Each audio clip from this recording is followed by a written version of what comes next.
Voilà, vraiment, vraiment. Vous me parlez d'Issa Chiroma Bakary. Après 40 ans au pouvoir, 43 ans, ce système vient encore vous dire qu'il peut vous apporter quelque chose. Mais c'est qu'il manque. Si vous croyez, je dis bien si vous le croyez ou vous croyez des anciens membres importants de ce système, c'est que vous-même, vous ne vous aimez pas vous-même. Et si vous défendez et supportez ces anciens pontes du régime, c'est que vous détestez le Cameroun. Vous détestez le Cameroun. Vous êtes un problème. Moi, j'ai toujours dit, vous êtes un problème. Les premiers gens qu'on doit sortir du Cameroun, c'est vous, en fait. Parce que vous êtes un problème, vous êtes un poison pour le pays.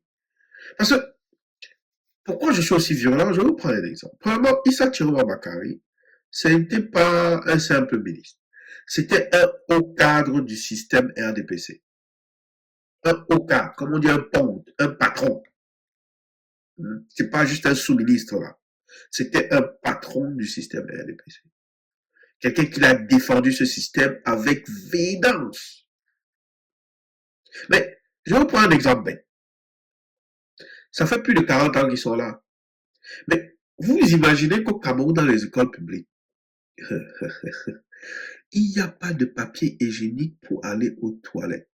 Pour les élèves du primaire jusqu'à la terminale, il n'y a pas de papier hygiénique pour aller aux toilettes. Les toilettes, là, c'est un champ de mine. Tu dois sauter d'un caca, éviter l'autre caca, faire 360 pour éviter le caca, ne pas toucher le mur. Je dis, il n'y a pas. Juste le papier toilette, il n'y a pas. Donc, un enfant de 5 ans qui veut aller faire la selle, comme on dit au pays, faire caca, doit seulement utiliser soit les feuilles d'une plante, soit les feuilles de papier de son cahier, ou tout simplement ne pas s'essuyer les fesses et passer sa journée dans le caca. Je dis votre enfant de 5 ans, un enfant de 5 ans, vous payez des frais de scolarité. Un an, vous payez des fournitures, vous payez les tenues, vous payez les tenues sport. Je dis bien un enfant de 5 ans. De la sixième à la terminale, soit entre 11 ans, 12 ans et 17 ans, voire 18 ans, tu as intérêt à avoir dans ton sac soit des Kleenex, soit un cahier, en plus des cahiers des livres, tu dois avoir soit le papier toilette ou un paquet de mouchoirs.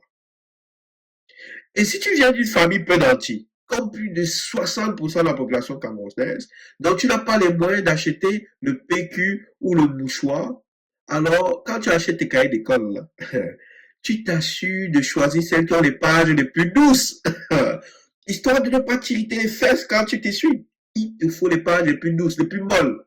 Euh, Et comment je sais ça? C'est que je suis passé par là. Mais qu'a fait Issa Tiroba pour cela? Même à titre personnel. Il était ministre de la communication. Qu'est-ce qu'il a fait pour cela, pour défendre ça? Je dis, hein, un rouleau de papier toilette, de papier hygiénique, ça coûte 150 francs CFA. 150. Un sac de 45 rouleaux, c'est entre 2500 et 9000 francs CFA. 9000 francs CFA. Une bouteille de ménard, c'est plus de 500 000. Ces gens-là, les bons d'essence, ils utilisent ça comme des bonbons. Je vous ai donné une vidéo d'un budget ici au niveau du ministère des Transports. Des milliards dépensés en administratif. Mais et comment m'expliquer qu'un gouvernement qui dépense des milliards en déplacement à l'étranger déjà, il voyage en classe affaires avec une trônée de secrétaires ou de collaborateurs qui n'ont rien à y faire, n'a pas pu équiper chacune des écoles publiques et lycées primaires de papier hygiénique.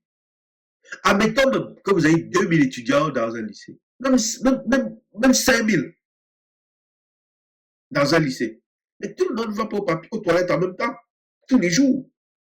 Donc, même si vous ne pouvez pas offrir un rouleau par élève par jour, vous pouvez au moins offrir des papiers toilettes pour que 20 étudiants, voire même 5 étudiants se partagent un rouleau pour réduire les coûts. On peut, comment on dit ça? On peut gérer la quantité de papier donné aux étudiants gratuitement. Hein. La quantité utilisée permise peut être limitée, gérée afin de permettre à tout le monde d'en avoir. Par exemple, on peut dire, bon, on installe un appareil qui va seulement donner 6 feuilles par personne, par passage. C'est un exemple bête, mais vous pouvez ajuster les chiffres.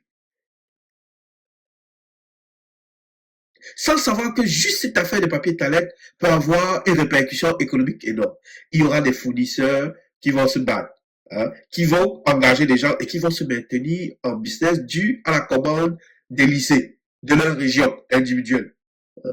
Oh, il y aura des gens qui vont créer des... Bon, déjà, il y a déjà des gens qui ont des industries pour fabriquer le papier toilette, mais encore plus, hein, la garantie d'un contrat avec le gouvernement faire en sorte qu'ils vont investir un peu plus pour améliorer la qualité de leur papier toilette. Le gouvernement va avoir plus d'offres pour pouvoir choisir une offre à un prix beaucoup plus compétitif, beaucoup plus bas. Donc plusieurs emplois seraient créés, une industrie sera créée. Mais il faut réfléchir, ils n'ont même pas pensé à ça. Même pas. Je ne vous parle même pas de la création, de la stimulation de l'industrie en elle-même. Autour juste de ce produit, de tout ce qui peut dériver comme emploi. Mais c'est incroyable. C'est incroyable. Même ça, le papier toilette, en plus de 40 ans, zéro. Ils n'ont même pas pu offrir un minimum de dignité à nos enfants. Donc, nous tous là, on est des gens qui, pour la majorité, avons grandi sans dignité. Sans savoir ce qu'est la dignité. Juste quand tu passes la journée à être de la merde aux fesses. Comment tu peux aspirer à plus si tu n'es pas chanceux de grandir dans une famille qui comprend le sens de l'intégrité et de la dignité? Je vous le dis, nous tous, on nous a fait grandir dans des milieux où on nous a, très jeunes, on nous faisait comprendre qu'on n'avait aucune dignité. On nous a volé notre dignité très jeune. Pour la majorité, j'ai la chance. J'ai grandi dans une famille où la dignité, l'intégrité et le respect étaient au cœur de cette famille. J'ai vu des gens payer le prix fort pour cela. Ça marque quelqu'un. Donc, vous pouvez comprendre que, même quand il passe, quand vous venez m'expliquer que les mêmes gens qui ont grandi, vieilli, qui ont défendu ce système, qui l'ont protégé, nourri, qui l'ont donné l'essence pour qu'il devienne aussi puissant, qui ont tué, qui ont emprisonné des gens qui demandaient juste avoir la dignité, vont revenir changer les choses. Même pour le nettoyage des chiottes à l'école, c'est pas normal qu'au Cameroun, les toilettes soient sales dans les écoles. Comment vous voulez enseigner la dignité lorsque le minimum, le plus bas des droits humains, c'est-à-dire d'être propre pour un enfant, vous n'êtes pas capable de lui donner le nettoyage d'une école? 25 francs CFA retirés de chaque frais de scolarité pour payer l'entretien et la rénovation des toilettes, ça vous dépasse? Même si vous faites une toilette aux 2 ans, ça vous dépasse. Mais ça, ils ont été incapables de le faire. Le système NDPC n'a pas pu le faire. Issa Chiroma, Bello Bouba étaient des hauts gradés du système NDPC. Une idée aussi simple, ils n'ont pas pu la mener. Et c'est pour eux que vous me dites que vous allez aller marcher. Le problème du Cameroun, ce sont ces Camerounais-là. C'est vous. C'est vous. Les Aristide Mono qui aujourd'hui supportent les Chiroma. C'est vous. Les Emmanuel Sim qui supportent les Chiroma. C'est vous. C'est vous le problème. Parce que vous recherchez la facilité. Et dans la vie, la facilité n'a jamais rien apporté de permanent. Que Dieu ait pitié du Cameroun.